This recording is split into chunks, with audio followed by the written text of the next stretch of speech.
মনে হয় যায়নি। তাই আমি বলবো ইনশাল্লাহ আগামীতে যে 12 তারিখে 12 ফেব্রুয়ারি যে ভোট অনুষ্ঠান হইতেছে সংসদের ভোট, তাই আমি বলবো আপনারা অন্তপক্ষে বিএনপিকে ক্ষমতা নিয়ে আসবেন এবং ধানের শীষকে জয়যুক্ত করবেন। আর আমাদের দেখেন একটা গৌরবের বিষয় যে বাংলাদেশের এ পর্যায়ে বক্তব্য রাখছেন আজকের এই মাহফিলের সম্মানিত বরেণ্য অতিথি আমাদের সকলের প্রিয় নেতা অ্যাডভোকেট সৈয়দ জহিরুল ইসলাম, সাধারণ সম্পাদক সদর উপজেলা বিএনপি।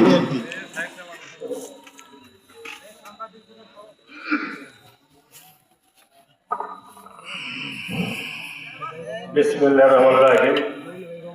মেঘাগাছা কেন্দ্র কবরস্থানের উন্নয়ন কল্পে আজকের এই বিরাট তাফসীরুল কোরআন মাহফিলের সভাপতিত্ব করছেন জনাব আব্দুল আলিম, ব্যাংক কর্মকর্তা, আল্লাহ ব্যাংক।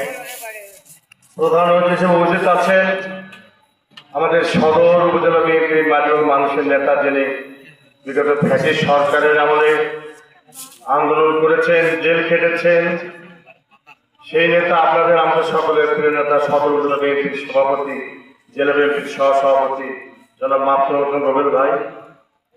প্রধান বক্তব্য রাখবেন ইউনিসেলের সিদ্দিক।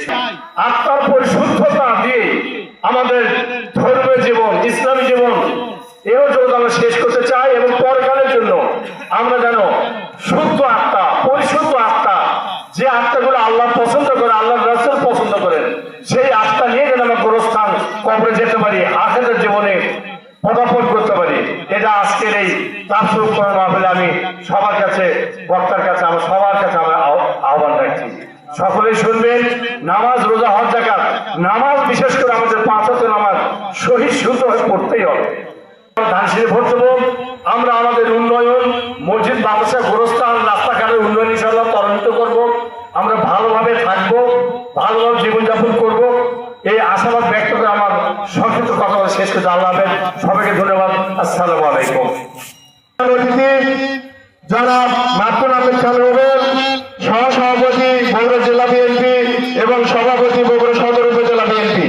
এ পর্যায়ে বক্তব্য রাখছেন আমাদের সকলের প্রিয় নেতা জনাব মাহফুজুর আহমেদ খান রুবেল ভাই।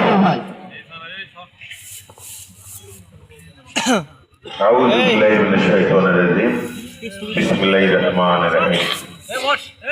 মেঘাগাছা কেন্দ্রীয় কবরস্থানের উন্নয়ন কল্পে আজকের এই বিরাট তাফসীরুল কোরআন মাহফিলের চতুর্থ অধিবেশনের সম্মানিত সভাপতি জনাব আব্দুল আলিম, ব্যাংক কর্মকর্তা, সহসভাপতি জনাব আবু সুফিয়ান প্রামাণিক, শফিকুল ইসলাম, আব্দুল আলিম, মুফতি মোহাম্মদ আব্দুল হানিফ পাটোয়ারি, আলহাজ মোহাম্মদ আফজাল হোসেন প্রামাণিক, আনসার প্রামাণিক, মোজাম্মেল হোসেন বাদশাহ সাহেব সহ এখানে প্রধান বক্তা হিসেবে যিনি এখানে গুরুত্বপূর্ণ আলোচনা করবেন, প্রখ্যাত ইসলামী চিন্তাবিদ হযরত মাওলানা মোহাম্মদ ইউনুস আলী সিদ্দিক, এবং দ্বিতীয় বক্তা হিসেবে যিনি এখানে আলোচনা করছিলেন বিশিষ্ট ইসলামী চিন্তাবিদ হযরত মাওলানা মোহাম্মদ এনামুল হক বিন মোজাম্মেল হুসাইন, যিনি গাইবান্ধা থেকে এসেছেন।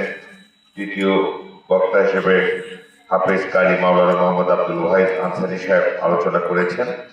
এছাড়া এখানে বিশেষ অতিথি হিসেবে, বরেণ্য অতিথি হিসেবে উপস্থিত রয়েছেন, কথা বললেন এই রাজাপুর ইউনিয়নের মানুষের অত্যন্ত প্রিয় মানুষ এবং সদর উপজেলা বিএনপির সম্মানিত সাধারণ সম্পাদক, বগুড়া জেলা বিএনপির আইন বিষয়ক সম্পাদক। আপনাদের যে কোনো আইনি পরামর্শের জন্য যার কাছে ছুটে যান, আমার অত্যন্ত বিশ্বস্ত সহযোদ্ধা অ্যাডভোকেট সৈয়দ জহিরুল আলম উপস্থিত রয়েছেন। এই রাজাপুর ইউনিয়নের কৃতি সন্তান, লড়াই সংগ্রামে যিনি বারবার নির্যাতিত হয়েছেন, কারাগারে গিয়েছেন, বগুড়া সদর উপজেলা বিএনপির যুগ্ম সাধারণ সম্পাদক, রাজাপুর ইউনিয়ন বিএনপির সাধারণ সম্পাদক, আমার সহযোদ্ধা জাহাঙ্গীর হোসেন জাহাঙ্গীর ভাই উপস্থিত। আমার আর এক সহযোদ্ধা রাজাপুর ইউনিয়ন পরিষদের ভারপ্রাপ্ত চেয়ারম্যান এবং বগুড়া সদর উপজেলা বিএনপির গ্রাম সরকার বিষয়ক সম্পাদক আবু বকর সিদ্দিক রেজা উপস্থিত। আমাদের সঙ্গে আমাদের বাদল ভাই, আব্দুল হান্নান, সোহাগ, অনেকেই আছেন আমাদের সাথে আছেন। বেলাল থেকে শুরু করে আমি সবার নাম দিলাম না, উপস্থিত আমার সম্মানিত মুসল্লিবৃন্দ, পর্দার অন্তরালে মা ও বোনেরা, সবার প্রতি আমার সালাম, আসসালামু আলাইকুম। আলহামদুলিল্লাহ, আমরা কিছু সময়ের জন্য আমরা একটি পবিত্র স্থানে আল্লাহ পাকের হুকুমে একত্রিত হওয়ার সৌভাগ্য অর্জন করেছি, যেখানে হাদিস থেকে এবং কোরআন থেকে কিছু আলোচনা হবে। আমরা এই কোরআন মাহফিলগুলোকে বাংলাদেশের মানুষ অনেক গুরুত্ব দিয়ে থাকে, যেটা অন্য দেশের আশেপাশে কোনো দেশেও এভাবে ওপেন জায়গায় কোরআন মাহফিল হয় না। কিছু পশ্চিমবঙ্গের কিছু এলাকাতে হয়ে থাকে, আর কোনো ইসলামী দেশে এরকম ওপেন জায়গায় আলোচনা হয় না। আমরা করে থাকি। আমরা কেন করে থাকি? আমরা কেন উপস্থিত হই? গিয়ে থাকি তাদের মুখ থেকে যেন সেই গুরুত্বপূর্ণ কথাগুলো বের হয়, যে কথার মাধ্যমে আমাদের আত্মাকে নরম করে দেয়, মনকে নরম করে দেয়। আমরা যেন ধর্মের দিকে, কোরআনের পথে, মসজিদমুখী আমরা হতে পারি। এই কথাগুলো আমরা প্রত্যাশা করে এখানে একত্রিত হই। আজকে আমি বক্তব্য বাড়াবো না, আমার আরেকটি ওয়াজ আছে, আরেকটি সাতগ্রামে যেতে হবে। আমি শুধু এটুকুই বলবো যে আমি কেন জানি যখনই সাতগ্রামে আসি আমাকে খুব আপনজন মনে হয় আপনাদেরকে। আপনারা যেভাবে আমাদেরকে আপ্যায়ন করেন, যেভাবে আমাদেরকে যত্ন করেন, আপনাদের এত সম্মান করেন, মাঝে মাঝে মনে হয় যে আসলে এত সম্মানের যোগ্যতা আমাদের নেই, তারপরেও আমরা করেন। এই যে আত্মার সম্পর্ক আপনাদের সঙ্গে, আমার আত্মীয় স্বজনের সঙ্গেও এতবার দেখা হয় না, আপনাদের সঙ্গে আমার এই রাজাপুরের বাসীদের সঙ্গে দেখা হয়। এবং মানে আমি যে কথাটা বলে থাকি, আমরা রাজনীতি করার কারণে হয়তো আমার নানার বাড়িতে গিয়েছি, ছোটবেলায় সবাই যাই, শ্বশুর বাড়িতে যেয়ে থাকি, এই দুটো জায়গাতে বেশি যাওয়া পড়ে। কিন্তু নানার বাড়ি আর শ্বশুর বাড়ি যাওয়ার চেয়ে সবচেয়ে বেশি যায় আমরা এইরকম ইউনিয়নগুলোতে। যেমন এই রাজাপুর ইউনিয়নে আমি শতবার এসেছি। আমার 20-22 বছর, 24 বছরে, 24 বছর আমেরিকাতে ফেরার পরে এই 24 বছরে আমি 100 বারেরও বেশি এসেছি, যেটা আমার আত্মীয় স্বজনের বাড়িতেও এতবার যাই না। কেন আসি? আপনাদের কাছে আসি। আমি একটি দায়িত্ব পালন করি। আমি বিএনপির পক্ষ থেকে আপনাদের কাছে বারবার ফিরে আসি, আপনাদের সুখে দুঃখে পাশে থাকার চেষ্টা করি, আপনাদের বিপদে আপনাদের পাশে থাকার চেষ্টা করি। কিন্তু আজকে সেই একটি ঐতিহাসিক দিন সামনে অপেক্ষা করছে, যেটা 12ই ফেব্রুয়ারি নির্বাচন হবে। এই নির্বাচন আমাদের দেশ ও জাতির জন্য অত্যন্ত গুরুত্বপূর্ণ একটি নির্বাচন। আমরা এই নির্বাচনটা যদি না হয়, নির্বাচনটা আমি গত 1 বছর আগে ওয়াজ এসেছিলাম, এখানেই বলেছিলাম যে বাংলাদেশের মানুষ একটি নতুন পরিবেশ পেয়েছে, নতুন বাংলাদেশ পেয়েছে। কিন্তু আমরা নির্বাচনের কথা বলি, একটি মহল সবসময় নির্বাচনকে পিছিয়ে দেওয়ার জন্য চেষ্টা করে। একটি মহল সবসময় চেষ্টা করে বাংলাদেশে যেন নির্বাচন না হয়। আমরা বলেছি একটি দেশে নির্বাচন ছাড়া বাংলাদেশ, সেই দেশ কখনো স্থিতিশীল হতে পারে না, তার এগিয়ে যাওয়ার কোনো সম্ভাবনা নেই। তা আমরা সেই দিনক্ষণ আমরা আসছে, আগামী 12ই ফেব্রুয়ারি নির্বাচন হবে। কিন্তু তারপরেও কিছু কিছু রাজনৈতিক দলের আচরণে আমরা সন্দেহ প্রকাশ এখনো করি যে আদৌ তারা নির্বাচন চায় কিনা। এখন আমরা বলতে চাই যে আগামী 12ই ফেব্রুয়ারি নির্বাচনে আমরা যদি ভুল করি, তাহলে কি হবে? আমাদের মতো হাল হবে ওই যে প্যালেস্টাইন নামে একটা দেশের নাম শুনেছেন না, যেখানে ইসরায়েল বিধর্মী ইহুদিরা তাদেরকে মারতে মারতে মারতে সমস্ত দেশের জনগণকে কর্নার করে ফেলে। একটা মানুষ প্রতিবাদ করার কেউ নেই। একটা মুসলিম দেশ প্রতিবাদ করে না, তাদেরকে মারে। অথচ তারা মুসলমান, তারা খেতে পারে না, তারা পড়তে পারে না, তারা নামাজ পড়তে পারে না, তারা মসজিদে যেতে পারে না, হাসপাতালে চিকিৎসা নিতে পারে না। তারা মুসলমান, অথচ আমরা কথা বলি না, আমরা চুপচাপ থাকি। কারণ রাজনৈতিক ভাবে ভুল সিদ্ধান্তের কারণে আজকে এই দেশগুলো আমাদের কাছ থেকে কেড়ে নেওয়া হচ্ছে, বিধর্মীরা দখল করে নিচ্ছে। এমনি ভাবে বাংলাদেশ 90% মুসলমানের দেশ, সে দেশের যদি সিদ্ধান্ত ভুল থাকে, তাহলে এদেশেও একসব বিদেশিরা দখল করবে। যেমন গত 15টি বছর ছিল, ওয়াজ মাহফিল করার জন্য অনুমতির প্রয়োজন হতো না, আপনারা জানেন না সবাই। তাহলে কিসের লক্ষণ? এমনি ভাবে যদি ওই সরকার, হাসিনা সরকার যদি আরো 10-15 বছর থাকতে পারত, ওয়াজ মাহফিল আমাদের আর করা লাগতো না, ঘরে ঘরে আল্লাহকে ডাকা লাগতো, মনে মনে আল্লাহকে ডাকা লাগতো। এমনি অবস্থার মধ্যে আমরা দেখছিলাম। তাই আমরা বলি যে দেশটা আমরা ফিরে পেয়েছি, হাসিনার হাত থেকে ফিরে পেয়েছি, স্বৈরাচারের হাত থেকে ফিরে পেয়েছি। তাহলে দেশটাকে ভালো করে চালাতে হবে, না হলে তো বিগড়ে যাবে। মানুষগুলো বলবে না স্বৈরাচারই ভালো ছিল।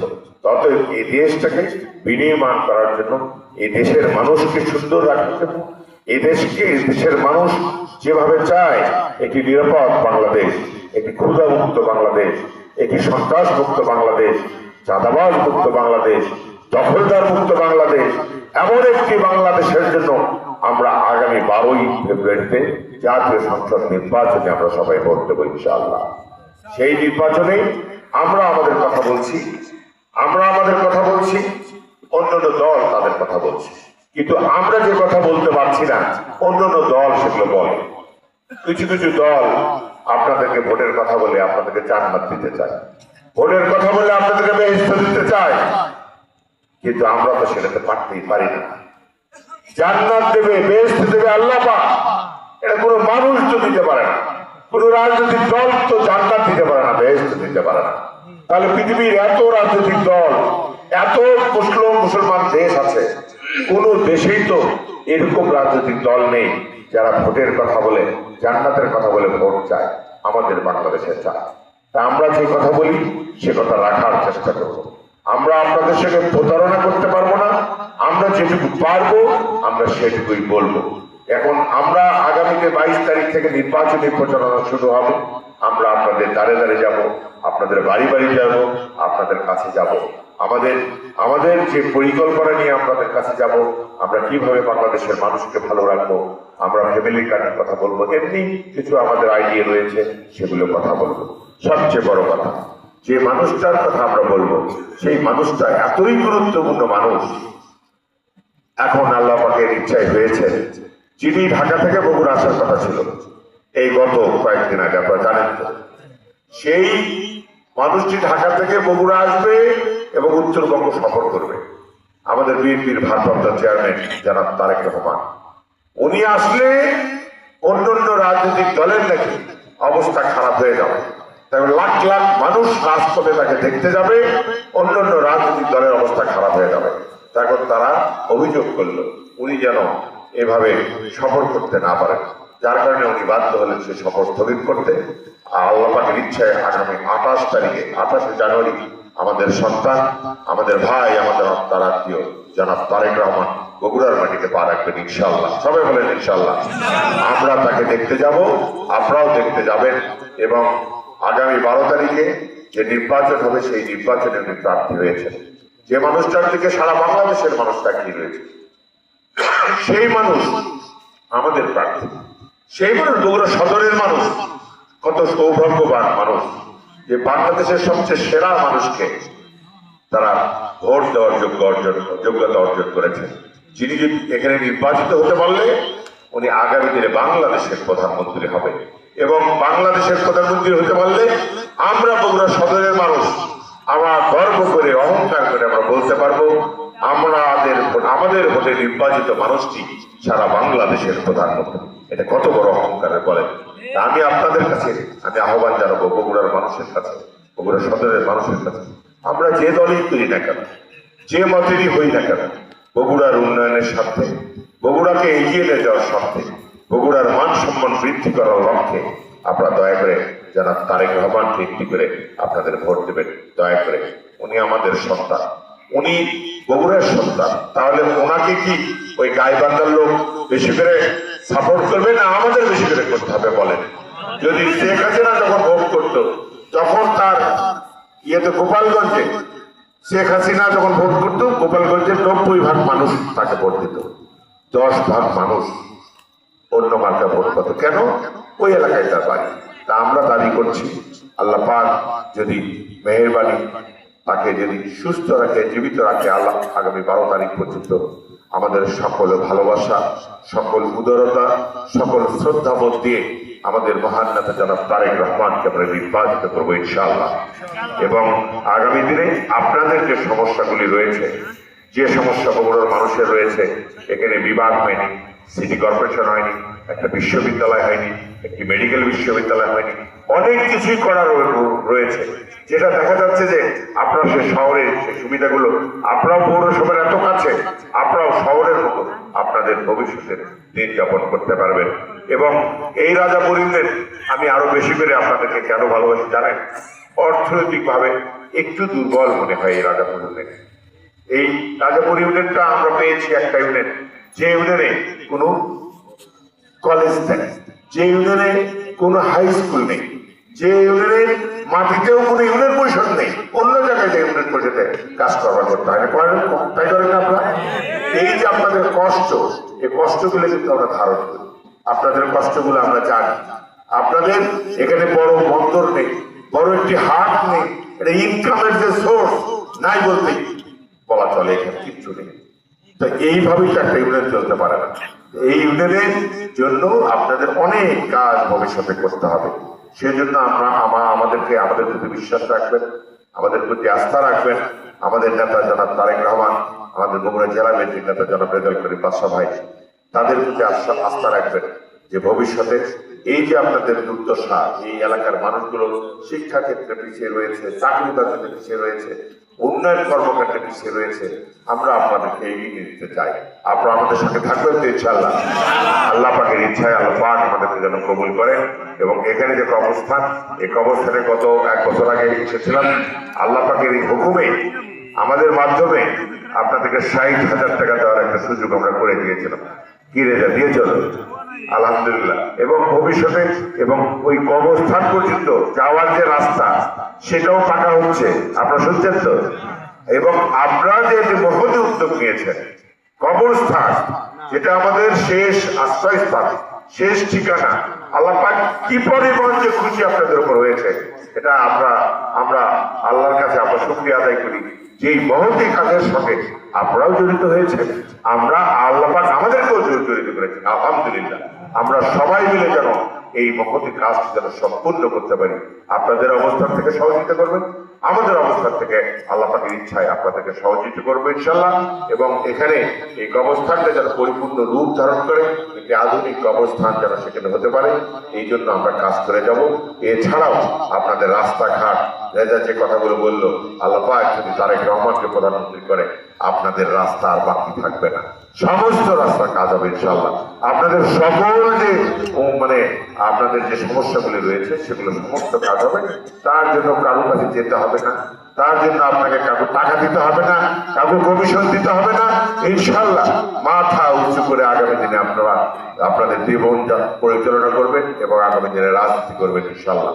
এই আশাবাদ ব্যক্ত করে আজকের এই মাহফিলে যে কারণে আপনারা উপস্থিত হয়েছেন, সেই যে উদ্দেশ্য নিয়ে, সেই উদ্দেশ্য আল্লাহ পাক জানেন আপনারা কেন উপস্থিত হয়েছেন। যিনি বক্তা রয়েছেন, তার মুখ থেকে যেন সে হাদিস কোরআনের গুরুত্বপূর্ণ আলোচনাগুলো এসে আমাদেরকে শানিত করে, আমাদেরকে সমৃদ্ধশালী করে, এবং আল্লাহ পাক যেন এই মাহফিলে আসার কারণে আমাদের অতীতের সকল গুনাহখাতা মাফ করে দেন, এবং আল্লাহ পাক যেন আমাদেরকে ভালো হয়ে চলার তৌফিক দান করেন, এবং পরকালের জন্য আমাদেরকে প্রস্তুতি নেওয়ার জন্য, যে পরকালে যেখানে আমরা যাব, যে রাস্তা দিয়ে, সে রাস্তা হলো কবরস্থান। সেই কবরস্থানের জন্যই আমরা যেহেতু একত্রিত হয়েছি, ওই কবরস্থানে যাওয়ার জন্য আমরা যেন প্রস্তুতি নিয়ে যেতে পারি, এই তৌফিক আল্লাহ পাক আমাদেরকে যেন দেন। এই কথা বলে সবাইকে ধন্যবাদ জানিয়ে সবার কাছ থেকে আমি বিদায় নিচ্ছি এবং সালাম জানাচ্ছি, এবং আপনাদেরকে আবার দেখা হবে ইনশাল্লাহ। সবাইকে সালাম, আসসালামু আলাইকুম। ভাইদের সঙ্গে সফর সঙ্গী যারা ছিলেন সবাইকে ধন্যবাদ জানাচ্ছি। আমি আবারও মাহফিলের সম্মানিত দ্বিতীয় বক্তা হযরত মাওলানা মোহাম্মদ এনামুল্লাহ জি মহোদয়ের